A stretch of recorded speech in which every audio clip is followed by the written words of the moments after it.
संभोग से समाधि की ओर। जी। ऐसा लगा कि इस एक किताब ने बाकी सारे कामों को ओवर पावर कर लिया। कंट्रोवर्सी बहुत ज़्यादा हुई, मीडिया हेडलाइंस बनी, सरकारों ने, नेताओं ने और जो समाज है उसने उसको ऐसे लिया कि ओशो एक सेक्स गुरु की तरह ट्रीट कर रहे हैं। ओशो ने सेक्स को जैसे प्रेजेंट किया, उसको ध्यान की एक मुद्रा बताया और ध्यान प्राप्ति का एक जरिया बताया। उन लोगों को आप क्या कहना चाहते हैं जो कि बस टाइटल देख के रुक गए और ओशो की एक लेबलिंग हो गई कि ओशो तो सेक्स को प्रमोट कर रहे हैं, और उसी से जोड़ लिया कि जो भी रजनीशपुरम में जो कल्चर था, वहाँ पे सेक्स को प्रमोट किया जाता था, मल्टीपल पार्टनर्स के साथ सेक्स को प्रमोट किया था, वो सारी चीज़ें से जुड़ी हुई। मैं चाहता हूँ कि आज आप डिटेल में उसके पीछे की क्या साइकोलॉजी थी, क्या सोच थी, उसको बताएं। जैसा मैंने आपको कहा 7 प्रकार के मार्ग हैं, उसमें एक तंत्र साधना भी आया, है ना? भगवान शिव ने आज से 7,500 साल पहले संभवतः हुँ, देवी पार्वती को जो 112 विधियां बताई, वो हमारी सभी इंद्रियों से संबंधित हैं, है ना? देखना कैसे, स्वाद कैसे लेना, सुनना कैसे, स्पर्श की विधि भी है, और जन्नेंद्रिय भी स्पर्श की इंद्रिय है, तो वह भी उसमें आती है। इंद्रियों की संवेदनशीलता बढ़ानी है, प्रखर करनी है। तो 112 में से 3 विधियां सेक्स से संबंधित हैं कि सेक्स के साथ भी साक्षी भाव को जोड़ो। याद रखना, सेक्स नहीं सिखा रहे हैं, सेक्स तो हमारे जीवन में ऑलरेडी है, सिखाने की बात नहीं है। सिखा क्या रहे हैं? साक्षी भाव जोड़ो, उसको भी ध्यान का, साधना का एक हिस्सा बना लो, क्योंकि पूरे जीवन का स्वीकार कर रहे हैं तो कोई चीज छोड़ कैसे सकते हैं। जो हम ये सिखा रहे हैं कि पानी पियो तो कैसे, और खाना खाओ तो कैसे, और देखो तो कैसे, और सुनो तो कैसे, और सूंघो तो कैसे, चलो तो कैसे, हर चीज में हम कह रहे हैं साक्षी भाव जोड़ो, स्नान करो तो कैसे। तो नेचुरली जीवन के सभी आयामों में एक आयाम सेक्स का भी आएगा, उसको उपेक्षा तो नहीं कर सकते। भगवान शिव ने भी उपेक्षा नहीं की, और उसको उन्होंने 3 विधियां उसके लिए कही कि कैसे उसमें भी साक्षी हो जाओ, और तब तुम वहां से भी परमात्मा को पालोगे। ठीक है, तो यह बात 7,500 साल पुरानी है। ये ओशो ने आज की भाषा में उसको रखा, है ना? खजुराहो के मंदिर और कोणार्क के मंदिर क्या ओशो ने बनवाए थे? ये संस्कृति तो बहुत पुरानी है तंत्रों को, तंत्र साधना की कोई नई बात नहीं थी। हाँ, कालांतर में लोग भूल गए, है ना? आज मैं जब विज्ञान भैरव तंत्र का नाम लेता हूँ, कितने ही लोग हैं जिन्होंने किताब का ही नाम नहीं सुना। तो भाई इसमें मेरी क्या गलती है, आपने नहीं सुना तो, है ना? जब ओशो ने इसकी व्याख्या की और उन्होंने 80 प्रवचन दिए, याद रखिएगा उन 80 प्रवचनों में सेक्स की 3 विधियां केवल आधे प्रवचन में है। प्रपोर्शन देखिए, 80 में से आधा प्रवचन है सेक्स की इन 3 विधियों पर। अब लोगों को केवल वही नजर आता है, इससे सिद्ध होता है कि लोगों की बुद्धि की क्षमता कितनी है, उनका आईक्यू लेवल कितना है।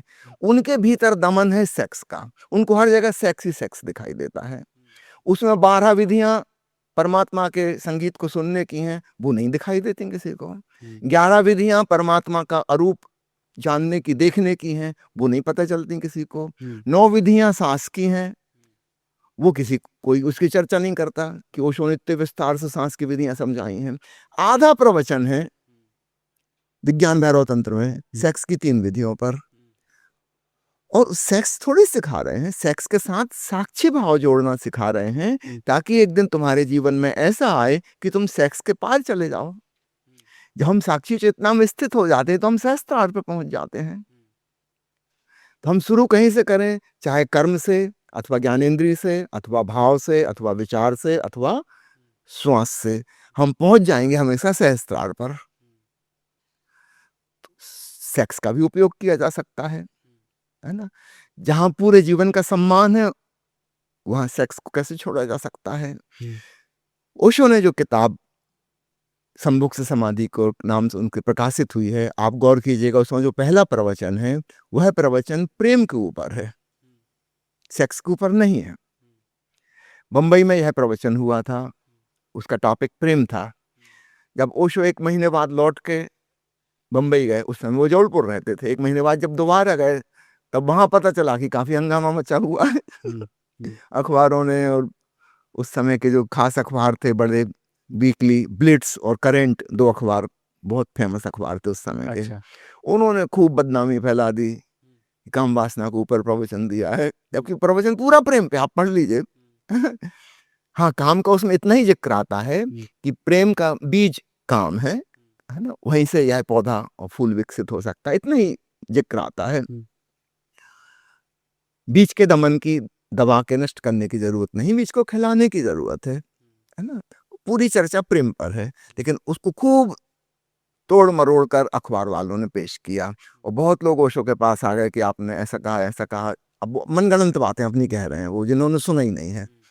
तो ओशो ने कहा कि ऐसा करो, तुम लोग इतनी मनगढ़ंत बातें लेके आए हो, इसको पब्लिकली फिर पूछ ही लो सारे सवाल जो तुम्हारे मन में हैं, ताकि क्लियर हो जाए, गलतफ़हमियाँ ना फैलें। तो फिर 4 प्रवचन और हुए 4 दिन। उसमें उनका जितने भी विरोधी लोग हैं सब आ जाएँ, अखबार वाले आ जाएँ, और जो भी आपको पूछना हो, ताकि सामूहिक रूप से ही हो जाए बात। एक-एक व्यक्ति को मैं कहाँ तक जवाब दूँगा इंडिविजुअली आके, है ना? फिर 4 प्रवचन और हुए। इस प्रकार 5 प्रवचन हैं उस किताब में। 1 प्रवचन अलग हुआ था, 4 प्रवचन प्रश्नोत्तर के हैं उसके बारे में। जो भी व्यक्ति इस किताब को पढ़ेगा, उसके मन में इतना सम्मान का भाव पैदा होगा जीवन के प्रति, इंक्लूडिंग सेक्स, है ना? तो जीवन ही सेक्स से आता है। सेक्स के प्रति कि यह भी परमात्मा का दिया हुआ एक उपहार है, और हम इसका भी उपयोग कर सकते हैं परमात्मा तक पहुंचने के लिए। तो संभोग से समाधि की ओर, जैसा कि किताब का टाइटल है ना? अगर इसकी जगह समझो एक किताब होती गरीबी से अमीरी की ओर, अथवा बीमारी से स्वास्थ्य की ओर, तो इसका क्या भावार्थ होता, आप बताइए, किसके पक्ष में है, किसके विरोध में है?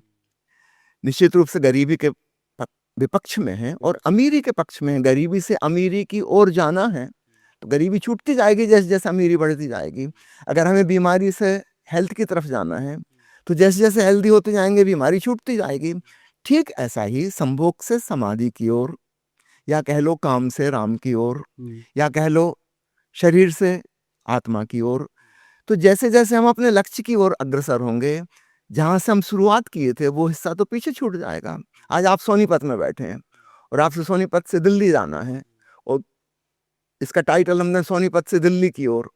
तो जैसे जैसा आपका एक एक कदम दिल्ली की ओर बढ़ेगा, सोनीपत तो पीछे छूटता जाएगा, स्टार्टिंग पॉइंट पीछे रह जाएगा, आप अपने मंजिल की ओर बढ़ जाएंगे। तो मंजिल तो समाधि है। तो ओशो के ऊपर अगर कोई लेबल लगाना है सही सही, तो वो होगा समाधि गुरु। सेक्स गुरु का लेबल तो बिल्कुल 100% गलत है। समाधि गुरु है। हाँ, हर चीज से जहां भी तुम जी रहे हो वहीं से समाधि का रास्ता वो बताने तैयार है, क्योंकि वो एकांगी मार्ग नहीं है, वो सब तरफ से सारे मार्गों को स्वीकार कर रहे हैं। उसमें तंत्र साधना भी एक मार्ग है।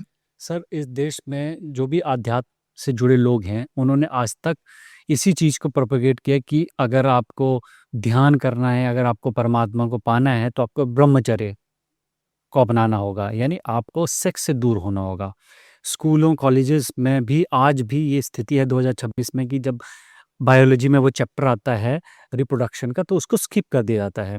कोई ऐसी तस्वीर आती है, उसको स्किप कर दिया जाता है, बोल दिया जाता है कि आप खुद देख लीजिएगा, एक्सप्लोर कर लीजिएगा। यानी ये जो एक एरिया है, उसको ओशो ने आज से 50 साल पहले छुआ, और इतना गहराई से छुआ, एक अलग डायमेंशन देने की कोशिश की, जो ये देश समझ नहीं पाया। तो आपको क्या लगता है कि यहाँ पर मिसअंडरस्टैंडिंग की बात है या मिस इंटरप्रिटेशन की बात है? क्या दिक्कत कहाँ हुई? बिल्कुल मिस इंटरप्रिटेशन है। गरीबी से अमीरी की ओर किताब को अगर हम कहेंगे गरीबी के पक्षधर हैं, लोगों को गरीबी सिखा रहे हैं, तो कितनी बेवकूफ़ी की बात होगी। इससे ज़्यादा मूर्खतापूर्ण बात क्या हो सकती है? और ये वे लोग कह रहे हैं जिनने किताब पढ़ी ही नहीं है। पढ़ के एक आदमी मुझे नहीं मिला आज तक जो आलोचना कर सके। अभी थोड़े दिन पहले एक युवक का मैसेज आया था मुझे कि मैंने तो बड़े शौक से किताब खरीदी सम्मुख से समाधि की ओर। मैं सोच रहा था मन ही मन क्या उसने सोचा होगा। बोले मैं तो पूरी किताब पढ़ गया और मैं चकित हूँ। उसमें एक भी कोई अश्लील बात नहीं है, एक भी कोई गंदी बात नहीं, एक भी बात ऐसी नहीं है जो पूरे परिवार के सामने ना की जा सके। मैंने कहा ओशो के ये सार्वजनिक प्रवचन है, 40-50 हजार लोग बैठ के सुने हैं।